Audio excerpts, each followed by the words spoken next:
Hello, everybody. This is the Schmo. Thanks for tuning into the Schmozone podcast. Today's episode is brought to you by Fusion CBD. Fusion CBD's got some of the best CBD products on the market using hemp extract.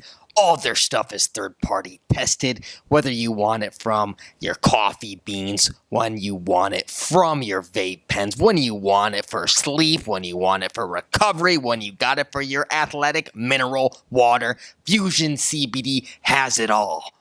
Use the promo code SCHMO at checkout to get 20% off. Fusion CBD, promo code SCHMO. Get you some.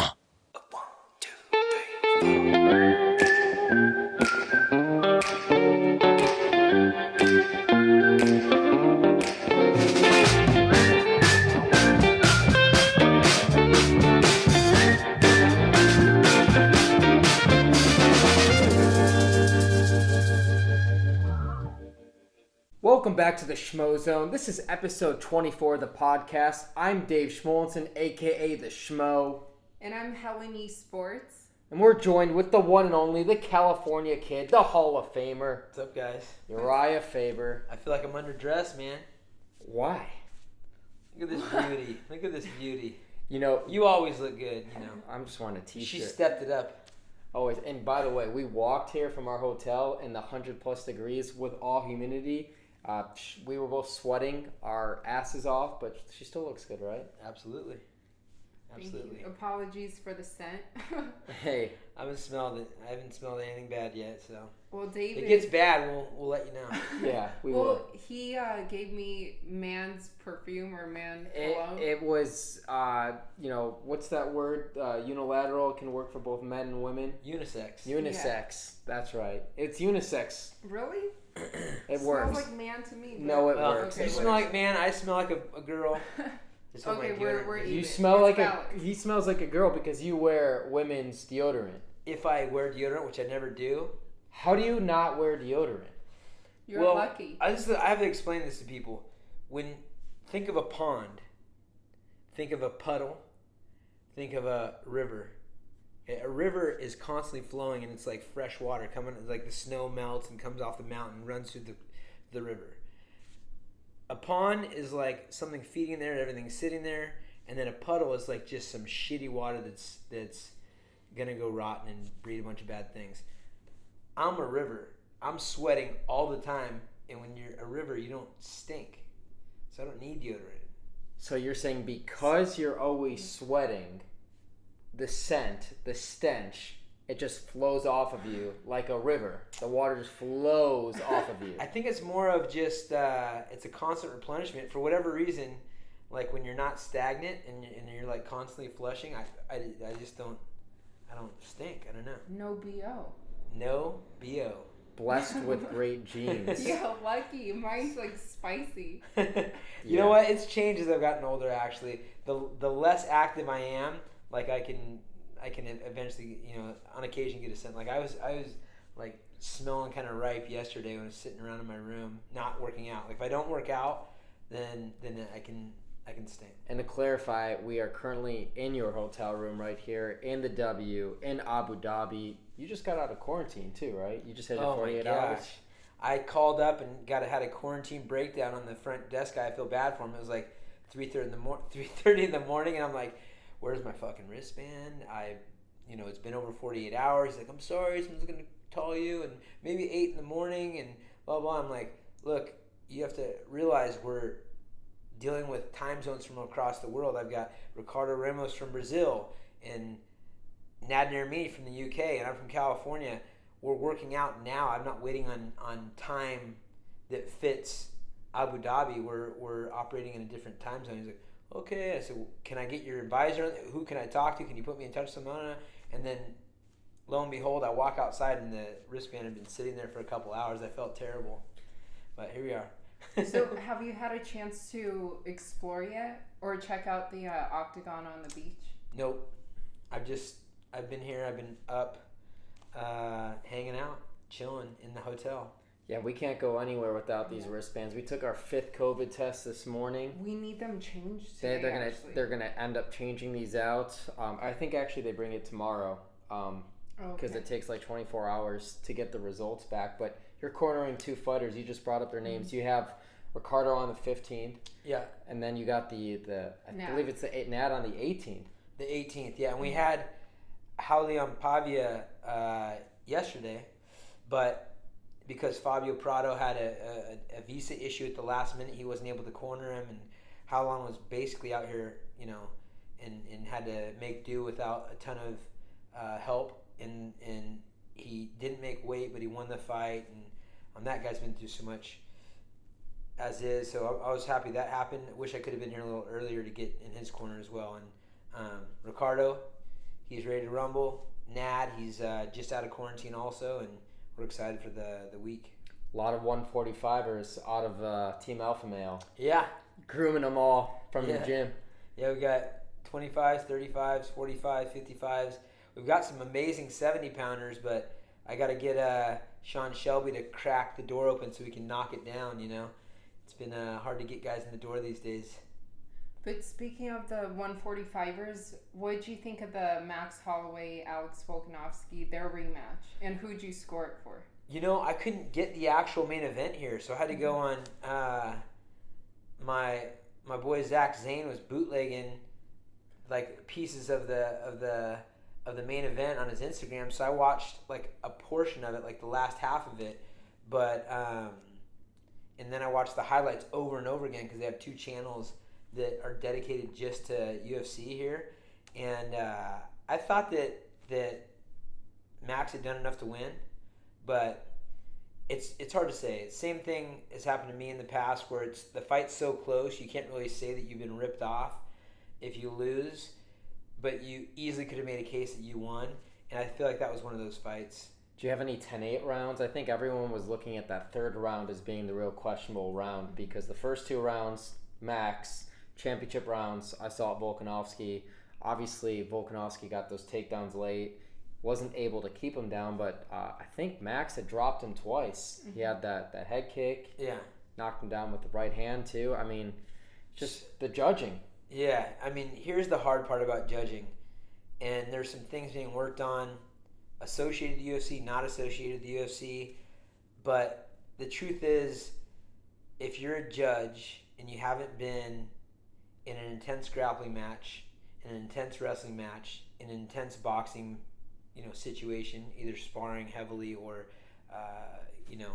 brought up learning it, it's hard to really understand, in Muay Thai as well, it's hard to understand what a real takedown is, what a little piddly punch versus something that's right on the button that rocks someone. It's just really hard to get judging unless you bring in fighters and give them jobs and make it something that's a good reward from people that have put in the time and experience. But it's a valuable part. I mean, it's heartbreaking seeing some of these fights called the wrong way. And again, Volkanovski, Holloway was not like a blowout, like missed call, right? But easily could have said that Max had won the fight, depending on what you're looking at. So do you think that there should be any changes to the judging or scoring system? I think the changes should be, there's a couple of things, but, and we'll get into the theory of it all day long, but at the end of the day, I feel like you need to have people that really are martial artists, not just people that know the sport, judging, and maybe have some sort of requirement or credentials to make that judgment, because I could go tell you so many different times where I've been watching with somebody that doesn't know what's going on and they see something like the layman's term that makes sense, where they're like, oh, I think that person won, or I think that person won, but it's just because they don't understand what was really happening. And so that's part of it. And then possibly looking at the holistic approach to a fight instead of just a round by round piece.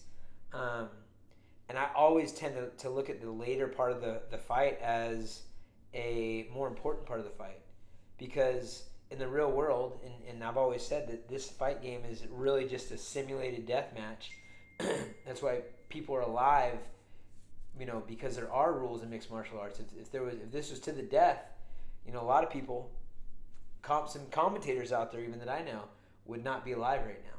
And that's because we submit and people tap out. And, if you get knocked unconscious, someone's there to protect so you can get your face stomped in. But as a fight goes on, the further you get into a fight, that's more realistic of what's going to happen if it were to go forever to the death. Yeah, so that's interesting. You brought up two good points, because I was going to ask you, do you side more for the judging having a professional fighting experience? Because I know Herb Dean, we just interviewed him.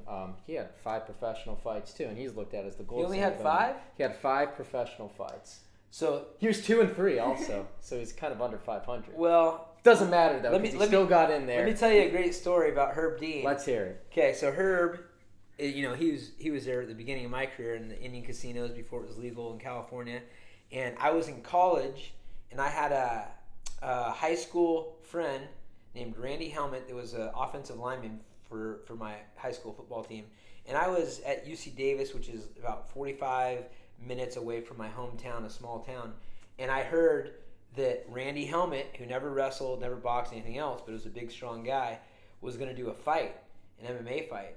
And I was pumped. I bought my ticket, and then all of a sudden I couldn't go because I had finals or something in college. So I went that night after he got his video cassette. It was still cassette tapes that you got after your fight. This is 2002 or 2003. We'll have to look on SureDog. But so my buddy, we went to the after party, and he got his fucking ass kicked by Herb Dean. Really? Yeah. And it was that was the first fight that I ever watched that wasn't a UFC or organized, and it was on a video cassette. We're all drinking beers at out in the country at my alma mater, Lincoln, California, and Randy Helmet got in the first minute. He got punched, kicked, elbowed, slammed, punched again, then submitted by Herb Dean. Herb Dean Damn, is Herb. a Herb living Dean. legend. Now, Herb was a little bit smaller than the guy and a lot more experienced, because he'd done his homework, and my buddy was just like, I'm going to get in a fight, Wow. That's a great Herb Dean story. That is a good Herb Dean. So Herbal Dean. then when he became a ref, what was your kind of impression? I always liked Herb. Yeah. He's even done some bad calls on me, and I hate, you have a lot of power as somebody that, especially, as somebody that's well liked in the world for doing something in particular, and I really feel like he had done me wrong, but he's also a friend of mine. He's also someone that's making a living, etc., etc. The fight where I fought Hanan Baral on a short notice, I had like an injury going in, but I was like, I'm not going to turn down a title fight. And I had my thumb up when he asked me if I was okay, and he stopped it early. But people make mistakes, especially in a situation like that, and he's looking out for your best interest. So I think he's done well, but there's always mistakes. There are. Hey, we have to ask you though, not to transition. I want to transition to this because we just saw him fight. There is a new bantamweight champion, Petr Yan. Yeah. Before he just earned the belt against Jose Aldo, as he had that victory against you. You faced him. I just want to get your thoughts on his performance and him as the champion of the division. Again, I didn't get to watch the whole fight, but I've been watching a bunch of replays of it. There's one thing about Petr Yan, and I talked to Cynthia Cavillo because she was out there training it at Tiger Muay Thai, and I had some other guys that were, at Tiger Muay Thai and then come to see us and etc. And one thing I respect about him a lot is he's all in, and that's what it takes to be the best. He's a guy that is all he is doing is fighting. He's not about this, about that. He's just focused on that, and it seems like he's got an amazing work ethic. And so I respect that about him. And a lot of, I remember the first time I met him, he fought Teruto Ishihara, and he was really respectful to me. Came up and said, "Oh, Urijah Faber," shook my hand and took a picture with me and posted on Instagram. And he told me I was supposed to come out and train with you guys and this and that. And for somebody that has, been at the highest level and consider myself one of the baddest dudes on the planet since I started in the sport. That's why you get in the sport. There was something about him, even though he was respectful and everything else, that made me want to test myself against him. And I wanted to fight him when I first met him, even though he was cool and everything. But I think it's just like a kind of alpha male thing. Like you want to just, when you recognize game and you want to test it. But I think he's a great champion. I mean, the way he weathered the storm against Aldo, from what I saw, I didn't watch the whole fight yet, and kept composure and put pressure on. I mean, that's what champions are made of, like in the later rounds, coming on strong and doing that kind of thing. Now, they have been, I'm 40, almost 41 when I fought him. Aldo has, had his ups and downs and isn't exactly, where he was as a champion, when he was 27. And there's a lot of talent out there that Yan hasn't faced, but that's kind of the way they do this thing. So, in your opinion, who do you think presents the biggest challenge for Peter? Some of these young guys, first and foremost, I think speed is going to be a big issue. So who are the fastest guys in the division with power? And my two guys, Cody Garbrandt and Song Yadong, are both extremely well-rounded and have extreme power and extreme speed. I think those two guys are great matchups. I think TJ Dillashaw, depending on how he comes back without his, the extra help, because, that can affect people. But at the end of the day, he's a really tricky fighter that has really well-rounded game as well. I think TJ would be a real tough matchup for him. Dominic Cruz would actually be a real tough matchup for Yan also. What about Aljamain Sterling? Because he's likely the number one contender, wrestler. Yeah. Let's see what happens if someone gets a hold of him. How do you think that would fare? I think Peter takes wrestling really serious, and that's one of the things I respected. When you study in a guy, you watch what he's doing for training, etc., and he takes wrestling very seriously. Now, Aljamain, I think, and I talked to Aljamain after my fight, and he's like, "Man, you gave the game plan how to beat Yan before I got caught in the second round. I wasn't getting touched by the guy, and I felt like I was a little faster and a little step ahead." I think Aljamain is another tough matchup for him. Anyone that's a wrestler, and Aljamain also has some natural gifts that you have to kind of have to be an elite fighter. So does, all the guys I named have some real natural gifts, including Peter. So Aljamain would be a tough one. The one thing I'd say about Aljamain, though, is, look, Cody, TJ, I would say Song also, Sean O'Malley. Those guys, I think, really enjoy a scrap. Peter Yan enjoys a scrap. Like, you punch me, I'll punch you. Like, they're like, Dominic Cruz isn't that guy per se, but they like a fucking battle, And so I think Aljamain is missing that just a little bit. He's knows how to win. He's very tough. He's tenacious, but he's not like in there like I want to punch and get punched, etc. And I think that is something that's different between him and Yan. Yan will take to give a blow, and Aljamain is going to have to be smarter, trickier, and really execute a game plan. Now, you mentioned Cody and Song. Is there any next opponents that you would like for each of them? I hear they're talking about Marlon Moraes for Cody. And Marlon just tested positive for COVID too, by the way. COVID's kind of like the flu, right? He'll be done in about a week and a half. He'll be fine in a week and a half, something like that. All willing. Let's see. We'll see. But for Cody, people don't know the backstory or what's going on in somebody's personal life or their body, etc. Cody never should have had a 3-fight streak like he did. It was about a mental situation that he needed to overcome. It was about physical situations he needed to overcome. He needed to get focused and everything else. When Cody is on top of his game and focused like he is right now and healthy, and his pieces of life are like falling in line, I mean, you put him against anyone and you see what happens, fighting smart, training all year round, that kind of thing. So I don't really care who he fights per se. So how's that dynamic working with Coach Mark Henry and Team Alpha Male? Is he going back and forth between camps? Where's he spending time? What do you know moving forward? So for this and here's the thing. I love Mark Henry as a coach. He's just a good guy. I've had great conversations with him. He's got a track record of being, what I hate is the coaches that make everything about themselves. He's not that guy. He's a guy that's doing it for the right reasons. And Cody really needed to find, as a young guy and you have the skid, you need something different and something that, you got naysayers from all over the world that are making excuses for you, you're talking shit about you, etc. And tweaking a little something, getting out of your comfort zone. He's been in a situation his whole life where he's kind of like had to get out of whatever's going on to like refocus. And it's been awesome for him to have that a little getaway with somebody that he trusts and is a good person. And so we love having that kind of situation happen, and it happens with a lot of our fighters. We have a great relationship with Kieran at CSA.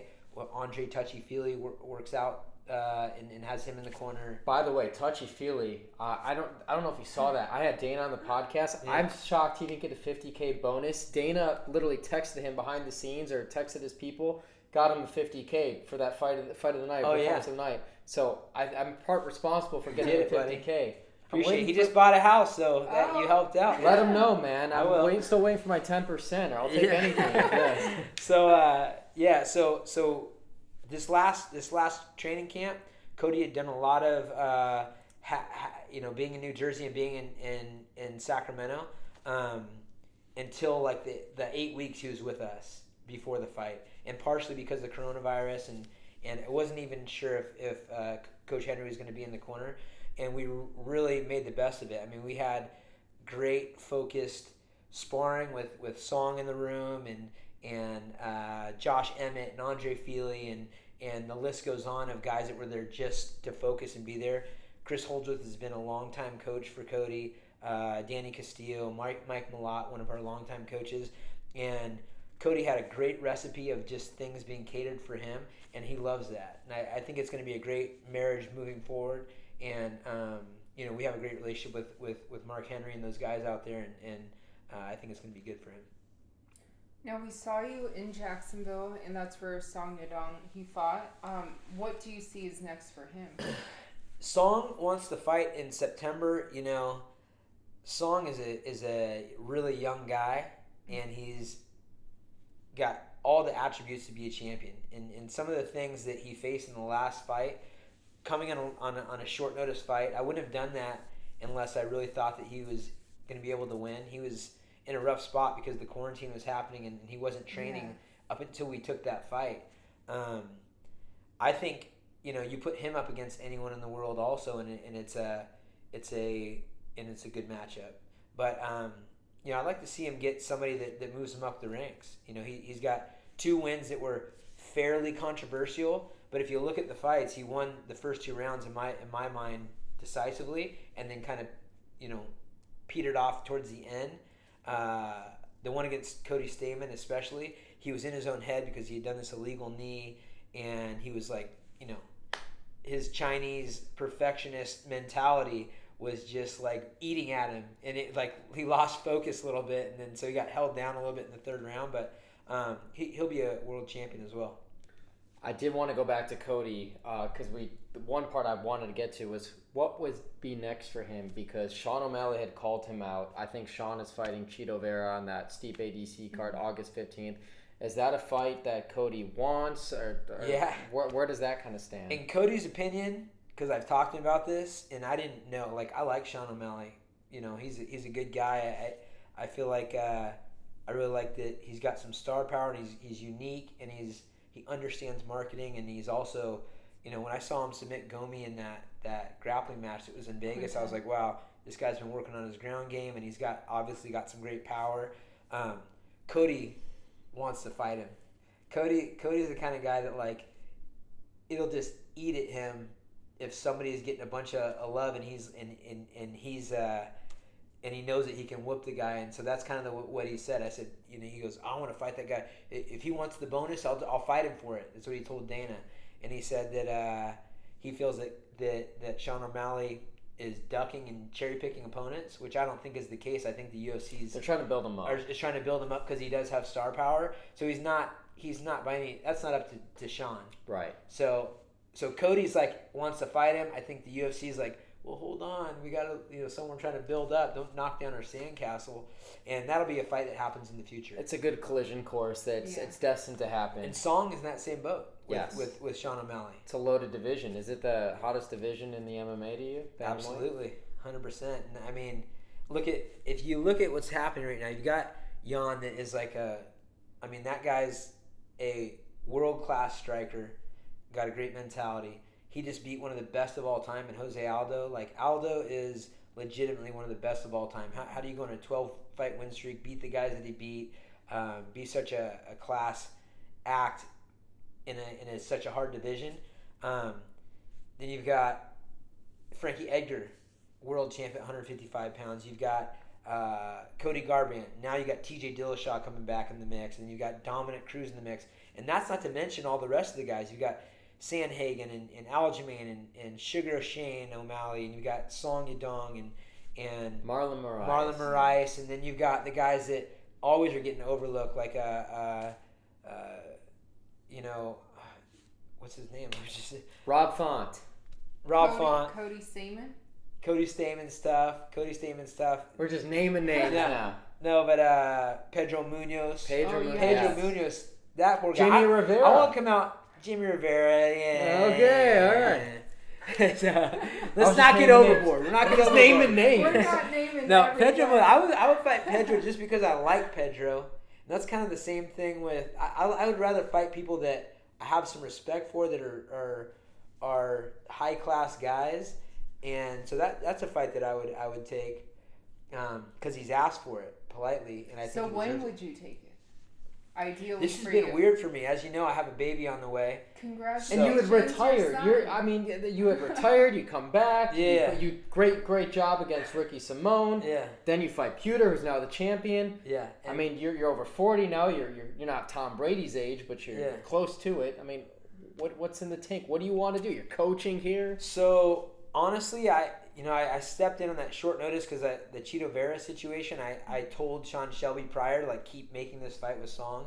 In worst case scenario, I'll be out there if something falls through, and it almost did at the last minute.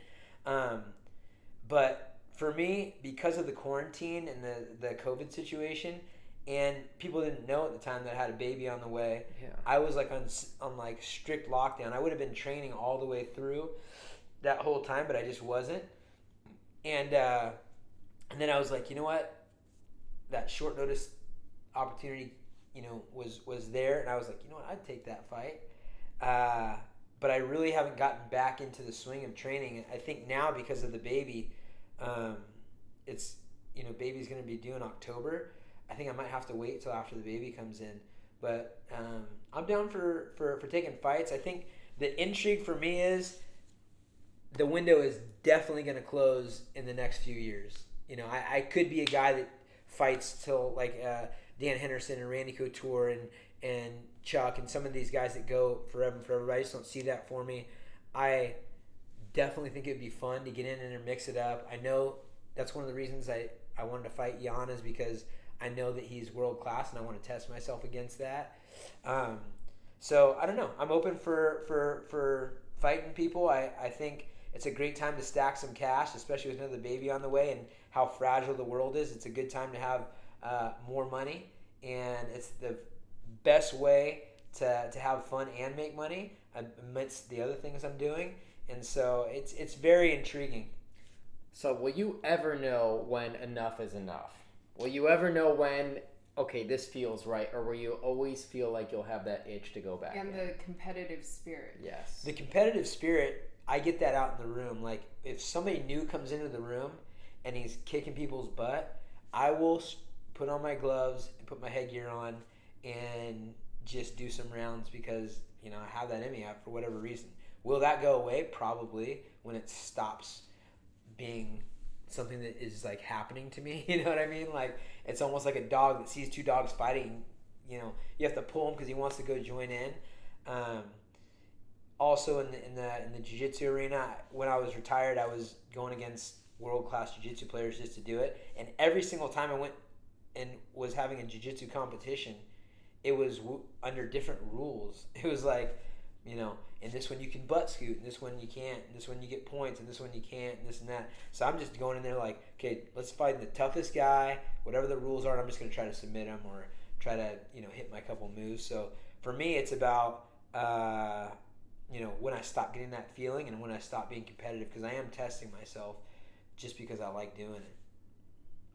Yeah, well, we're here. It's Fight Island. We've been going at it. I know we're on like 3 different time zones. So what do you want to tell all the Urijah Faber fans, all the California fans out there? Well, it's a weird time in the world, that's for sure. It's interesting to see how people are acting and reacting to things, but I just encourage people to do research and be open-minded and understand that you know, when the going gets tough, the tough have to keep going, and we don't really have a choice. When there's adversity, you have no real choice. I mean, there's only 2 things you have to do in life. You have to live, and you have to die, and everything else is up to you. You can only control what you can control. You can't get worked out about things that are out of your control. Right. Decisions that are made that are above and beyond you. You can only make decisions that you can right? do. Adapt or die. That's right. There's a great little diagram where it's got these circles that overlap, and it's like things that matter, things you can control, and where they overlap right there, the things that matter that you can control, that's what you focus on.